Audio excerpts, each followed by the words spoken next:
Me oleme siin täna sinu imekaunis uues kodus ja teie talveaias. Kui sinu käest küsib mõni hea tuttav, et kas sa tõesti soovitaksid sellist väljaminekut teha, siis millised oleksid need pooltargumendid? Pooltargumendid on kindlasti need, et saabki suveõhtuid kauem nautida ja kui teha see kinnine, siis saab kasutada ka sügiseni välja ja alustada kevadel varakult juba väljas söömist ja istumist.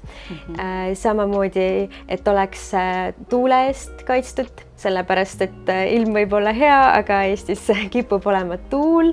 Ei pea vihma ja halva ilma pärast muretsema, et tegelikult kui on ikkagi aiapidu plaanis, siis see saab ära tehtud, sellepärast et on see ruum olemas. Kuidas te jõudsite Malmer Klaasiumini just?